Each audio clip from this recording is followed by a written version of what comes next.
करण जौहरी।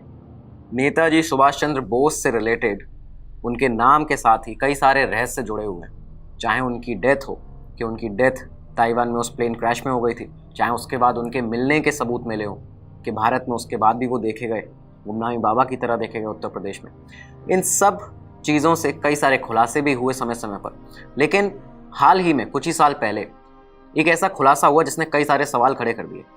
और एक खुलासा ये था कि करीबन 2 दशकों तक, 20 सालों तक नेताजी की, उनके परिवार की नेहरू सरकार के दौरान जासूसी कराई गई, नेताजी सुभाष चंद्र बोस की। इसके बाद ये सारे सवाल खड़े हो जाते हैं सामने कि जब नेताजी की डेथ के बारे में बताया गया पूरी दुनिया को कि 1945 में आज़ादी के 2 साल पहले ताइवान में प्लेन क्रैश में उनकी मौत हो गई थी, तो इसके बाद क्या ज़रूरत आन पड़ी कि नेताजी के परिवार की करीबन 2 दशकों तक जासूसी कराई गई। साथ में ये भी सवाल खड़ा होता है कि ब्रिटिश रूल के दौरान जो निगरानी होती थी नेताजी की, उसे आज़ादी के बाद भी, 1947 के बाद भी जारी क्यों रखा गया करीबन 20 सालों तक। और सबसे बड़ी बात जो सामने आती है और सवाल इस पे खड़ा होता है कि आखिर इन सब खुफिया जानकारियों को ब्रिटिश सीक्रेट सर्विस MI5 को क्यों दिया जा रहा था। ये सारी जानकारी भारत की इंटेलिजेंस एजेंसी से MI5 तक क्यों जा रही थी।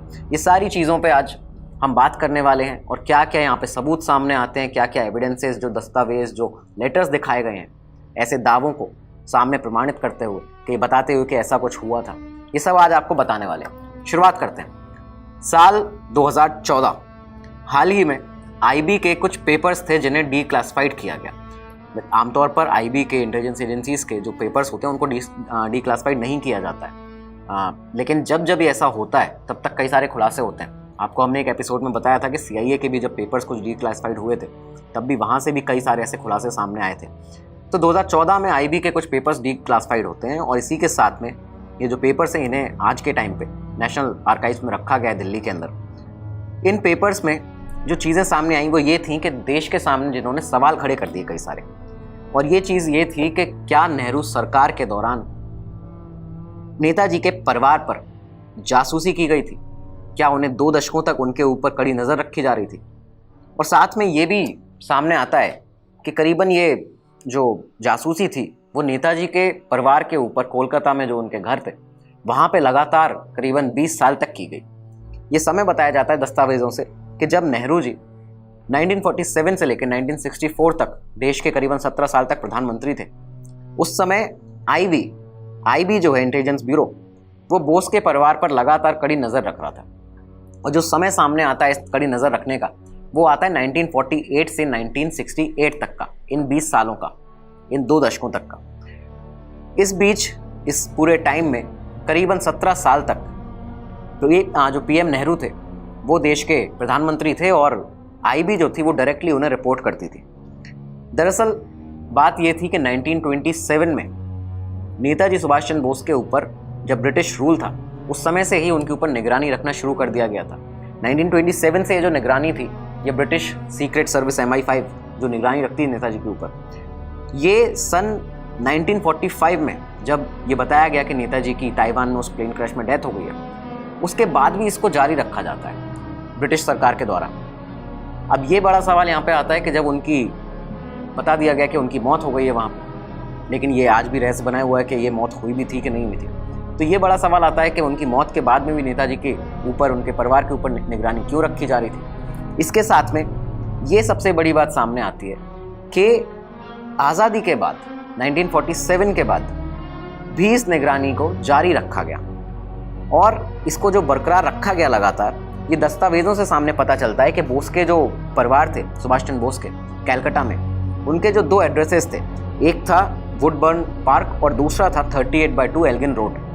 ये दोनों जो उनके निवास थे, वहाँ पे बोस के पूरे परिवार के ऊपर करीबन 20 साल तक जासूसी की जा रही थी। और निगरानी सिर्फ इस चीज़ की नहीं थी कि कौन कौन आ जा रहा है वहाँ पे, परिवार में कौन कौन उनसे मिलने आ रहा है। जो लेटर्स वहाँ से लिखे जाते थे वो तक इंटेलिजेंस एजेंसीज को मिल जाते थे। इतनी कड़ी नज़र थी, इतना ज़्यादा उनको इंटरसेप्ट किया जा रहा था, इतनी बड़ी निगरानी उनके ऊपर रखी जा रही थी। परिवार के जो लोग थे, साथ में वो देश विदेश में कहाँ कहाँ जा रहे हैं, कब उनके दौरे हो रहे हैं बाहर, इन चीज़ों पर कड़ी नज़र रखी जाती थी। उनका वहाँ पे पीछा किया जाता है, जासूसी की जाती थी। और इन सब का उद्देश्य यही होता था कि उनके जो परिवार के लोग हैं नेताजी सुभाष चंद्र बोस के, वो किन किन से मिल रहे हैं और क्या उनके बीच में बातचीत हो रही है।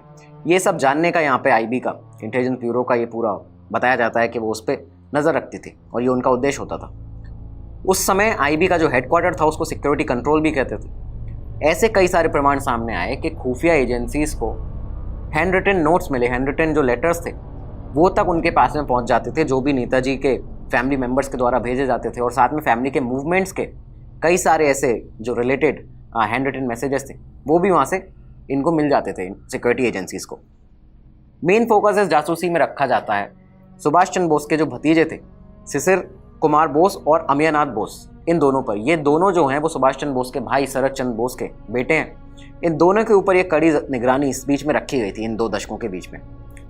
बताया जाता है कि इन दोनों ने बोस की, सुभाष चंद्र बोस की जो वाइफ थी एमिली शेंकल, जो उस समय ऑस्ट्रिया में रहती थी, उनको जितने मेल लिखे थे उन मेल्स तक को इंटरसेप्ट कर लिया गया था आईबी के द्वारा और इंटेलिजेंस ब्यूरो के द्वारा, ये जो इंटेलिजेंस एजेंसीज है उनके द्वारा।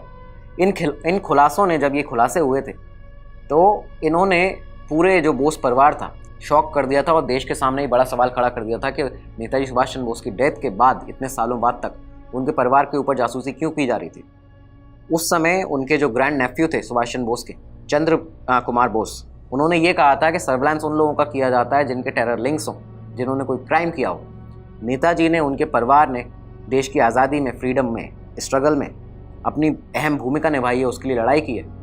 उनके ऊपर फिर सर्विलांस क्यों किया जा रहा है, ये बड़ा सवाल वहाँ से उन्होंने उठाया था जब ये पूरे पेपर्स जो थे आईबी के वो डिक्लासिफाइड हुए थे 2014 के अंदर। ये जासूसी जो थी वो सिर्फ भारत तक सीमित नहीं थी। बड़ी बात यहाँ पे ये सामने आती है कि इस जासूसी की निगरानी की एक एक secret information British secret service MI5 तक भेजी जा रही थी, उसकी एक एक जानकारी। और ये चीज़ यहाँ से एक बड़ा सवाल खड़ा कर देती है कि आज़ादी के बाद, 1947 के बाद, ब्रिटिशर्स का इतना ज़्यादा इन्वॉल्वमेंट भारत के इंटरनल मैटर्स में कैसे था, भारत के अंदर जो ऑपरेशंस अगर कोई सीक्रेट चल रहे हैं उनके अंदर कैसे था। यहाँ पे इस बात को पुख्ता करने के लिए एक लेटर सामने आता है। ये बताते हैं कि एक लेटर आता है सामने जो नेताजी के बहुत ही क्लोज एड ACN नाम्बियार ने, जो उनके स्ट्रगल, फ्रीडम स्ट्रगल के टाइम पे भी उनके साथ में क्लोज एड उनके रहे थे, ACN नाम्बियार ने स्विट्ज़रलैंड से 6 अक्टूबर 1947 को नेताजी के जो भतीजे थे अमियनाथ बोस, उन्हें एक लेटर लिखा था। और इस लेटर की एक कॉपी सेम उसी समय पर भारत के अंदर सीनियर इंटेलिजेंस ऑफिसर जो थे एक आईबी के, उनके पास पहुंचती है और उनसे वो कॉपी जाती है दिल्ली में MI5 के, ब्रिटिश सीक्रेट सर्विस के पोजीशन SLO के पास। SLO मतलब सिक्योरिटी लाइजनिंग ऑफिसर, उनके पास में एक कॉपी पहुंच जाती है। KM बॉन्ड, जो KM बॉन्ड थे वो SLO थे इस समय MI5 के, जो जिन्हें दिल्ली में पोस्टेड रखा गया था। इनके पास में एक कॉपी भेजी जाती है और इस कॉपी में लिखा हुआ था उस लेटर के, उसके सामने, उसके फ्रंट पेज पर, कि ये नाम्बियार को भेजा गया, ये नाम्बियार का ये लेटर है। और साथ में उसमें एक चीज़ लिखी थी कि सीन ड्यूरिंग सीक्रेट सेंसरशिप, मतलब गुप्त सेंसरशिप के दौरान इस लेटर को देखा गया है। ये यहाँ से पुख्ता करता है, ये साफ करता है कि ये जो लेटर था, ये जो बोस फैमिली तक लेटर भेजे जाते थे, उनकी भी जासूसी यहाँ पे की जा रही थी और उनकी जो इन्फॉर्मेशन थी वो MI5 तक पहुँचाई जा रही थी। 2015 में ये जो डॉक्यूमेंट जब डिक्लासिफाइड हुए तो उस समय पर बीजेपी के जो उस समय एक लीडर थे बड़े, सुब्रमण्यम स्वामी, उन्होंने एक बयान जारी किया था। उन्होंने ये कहा था कि नेताजी जो थे उनकी डेथ उस प्लेन क्रैश में 1945 में नहीं हुई थी। वो वहाँ से उनका एक उन्होंने ड्रामा किया था एक एस्केप करने के लिए, ये जो पूरा उनके खिलाफ षड्यंत्र था उसको उन्होंने एस्केप करने के लिए पूरा किया था। इसके बाद वो रशिया गए थे, रशिया में स्टालिन ने उन्हें गिरफ्तार कर लिया था और स्टालिन इसके बाद यहाँ पे नेहरू से लगातार संपर्क में थे। और नेहरू से वो स्टालिन जब कहते थे कि उनको डराते थे एक तरह से कि अगर आप हमारा साथ नहीं दोगे तो हम यहाँ से बोस को छोड़ देंगे, बोस को भेज देंगे वापस। इस बात से नेहरू को ये बताया जाता है कि नेहरू जी जो थे उनको विश्वास नहीं था इस चीज़ पर, और इसी के चलते उन्होंने जासूसी करवाई थी कि अगर बोस को वहाँ से छोड़ा जाएगा, स्टालिन अगर उन्हें छोड़ देंगे तो बोस अगर भारत आए तो वो अपने घर पे जाएंगे कम से कम। ये चीज़ थी, इसकी वजह से बोस के जो घर थे सुभाष चंद्र बोस के कैलकाटा में, उन दोनों घरों पर 20 साल तक निगरानी कराई गई। ये बात यहाँ से सामने आती है, लेकिन इस बात का अभी कोई प्रमाण इस तरह का नहीं है कि क्या ये हुआ था या किस तरह की ये चीज़ें चली थी। यहाँ पे अब नेताजी की डेथ पर जो एक्सट्रीम रिसर्च कर चुके हैं, अनुज धार, उन्होंने अपनी किताब लिखी इंडियाज़ बिगेस्ट कवर अप। और इस किताब के अंदर अनुज धार ने ब्रिटेन की जो नेशनल लाइब्रेरी है वहाँ से MI5 और IB के, भारत की IB और ब्रिटिश की MI5 के बीच में जितनी भी नेताजी सुभाष चंद्र बोस से रिलेटेड बातचीत हुई है उनके कई सारे डॉक्यूमेंट्स वहाँ से निकाले और उनको रिवील किया। उन्होंने इसमें बताया है कि इनसे पता चलता है कि MI5 और IB नेताजी से रिलेटेड, उनके जो रिलेटिव्स थे उनकी जासूसी से रिलेटेड सारी जानकारी यहाँ से IB MI5 को शेयर कर रही थी। ये इस तरह से यहाँ पे सामने आता है कि एक लेटर मिलता है उसमें, जिसे जो नेहरू जी ने करीबन 26 नवंबर 1957 को लिखा है। ये लेटर जो है इसमें ये बताया गया है कि नेहरू इंस्ट्रक्ट कर रहे हैं फॉरेन सेक्रेटरी को उस समय के, जो थे सुबिमल दत्त को ये इंस्ट्रक्शन दे रहे हैं कि इन्फॉर्मेशन निकाली जाए अमीयनाथ बोस जो हैं, जो नेताजी के भतीजे हैं, उनकी जो टोक्यो की ट्रिप है उसके बारे में इन्फॉर्मेशन निकाली जाए कि वो वहाँ पे क्या कर रहे हैं, उनकी जासूसी एक तरह से की जाए। इसमें साफ तौर पर ये लिखा गया है कि I should like you to write to our ambassador at Tokyo to find out from him what Shri Amiya Bose did in Tokyo. Did he go to our embassy? Did he visit this Renkoji Temple? Renkoji Temple वही जहाँ पे बताया जाता है कि plane crash के बाद में सुभाष चंद्र बोस की अस्थियों को वहाँ पे रखा गया था। हमने एक डिटेल्ड एपिसोड किया है सुभाष चंद्र बोस की डेथ मिस्ट्री के ऊपर।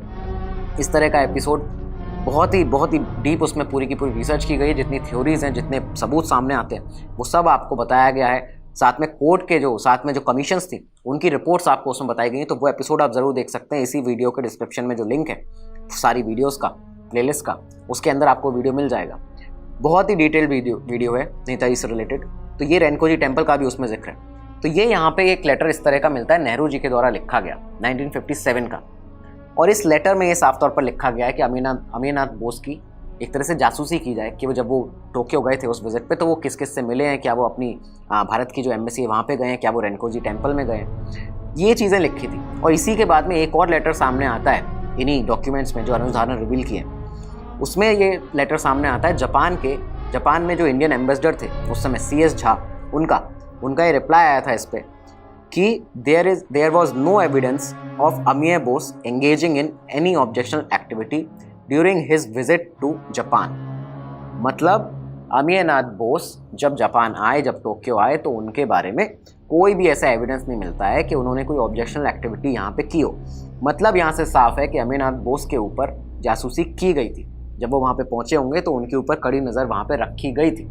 ये चीज़ें यहाँ से सामने आती हैं और ये साफ़ हो जाता है कि इस तरह के 2 लेटर्स जो सामने आए हैं इनसे कि ये बोस के परिवार के ऊपर करीबन 2 दशकों तक लगातार कड़ी नज़र रखी जा रही थी।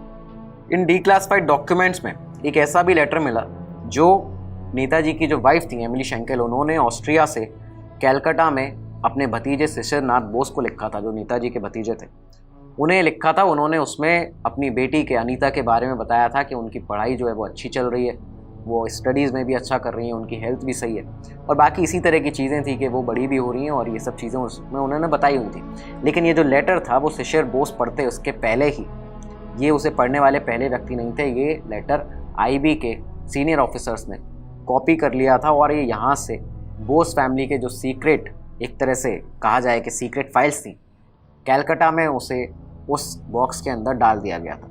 ऐसे कई सारे लेटर्स यहाँ से सामने आते हैं, कई सारे डॉक्यूमेंट सामने आते हैं जो ये रिवील करते हैं कि IB उस समय ब्रिटिश सीक्रेट सर्विस MI5 के साथ बहुत ही क्लोजली काम कर रही थी और नेताजी के साथ में, नेताजी को जो उनकी निगरानी थी, जो उनकी फैमिली की कहा जाए कि उनकी जो जासूसी हो रही थी, उसमें कई ज़्यादा आज़ादी के बाद भी ये लोग लगातार काम करते रहे। ये भी साथ में पता चलता है यहाँ से कि नेहरू जी ने आज़ादी के बाद भी, ब्रिटिश रूल ख़त्म होने के बाद भी, ब्रिटिश सीक्रेट सर्विस MI5 के एक एजेंट जो SLO थे उस समय, security liaisoning officer KM bond, उनको स्टेशन करवाया था, इनको भी स्टेशन करके रखा गया था दिल्ली के अंदर। तो ये सब बड़े सवाल खड़ा करते हैं, लेकिन ये सब क्यों हुआ, ये उससे भी बड़ा सवाल है। क्योंकि नेताजी की जो आप डेथ बताते हैं 1945 में, वो उस प्लेन क्रैश में ताइवान के अंदर हो गई थी। तो उसके बाद ब्रिटिश सरकार को, उसके बाद अगर देखा जाए तो भारत सरकार को क्यों निगरानी करनी पड़ी, क्यों जासूसी करनी पड़ी नेताजी की फैमिली की। या तो ये बात सच है जो बताई जाती है कि वो उसके बाद रशिया गए थे, उसके बाद वो भारत भी आए थे। तो ये सब चीज़ें देखने के लिए निगरानी कराई जा रही थी। और इसके अलावा ये एक बड़ा सवाल खड़ा होता है कि नेहरू जी को आखिर ऐसा क्या था कि उनको ये निगरानी करानी पड़ी, ये जासूसी करवानी पड़ी, इसकी ऐसी क्या ज़रूरत थी, क्या उन्हें सुभाष चंद्र बोस से इस तरह का कोई डर था। ये सब सवाल सामने आके खड़े होते हैं और ये सवाल इस तरह के हैं कि इन पे आप भी अपनी राय बता सकते हैं। कमेंट सेक्शन में आपकी राय का इंतज़ार रहेगा, क्योंकि ये ऐसे सवाल हैं जिनके ऊपर आज तक एक तरह से कहा जाए कि जिन्हें पर्दे में रखा गया है। और ये चीज़ें सामने तब आती हैं जब ये डॉक्यूमेंट्स डिक्लासिफाइड हुए उसके बाद में। और साथ में जो अनुज धर ने इतनी ज़्यादा जो रिसर्च की है, जो उन्होंने ब्रिटेन की नेशनल लाइब्रेरी से जाके इतने रिसर्च पेपर्स निकाले हैं, साथ में अपनी बुक्स में उनको रिवील किया है, IB और MI5 के बीच में जो बातचीत हुई है बोस को लेकर, तो इन सब से ये चीज़ें सामने आती हैं। लेकिन ये ऐसा क्यों था, ये बड़ा सवाल है। इस पर आपकी राय जो है वो ज़रूर बताइएगा। ये था आज का हमारा एपिसोड कि किस तरह से क्या नेहरू की जो सरकार थी, नेहरू जी की, उसके समय पर सुभाष चंद्र बोस के ऊपर, उनकी फैमिली के ऊपर निगरानी रखी जा रही थी और किस तरह से ये पूरी एक्टिविटी हुई है, ये आज हमने आपको बताया है। काफ़ी डिटेल में इसको आपको समझाया है। आगे आने वाले एपिसोड्स ऐसी आपके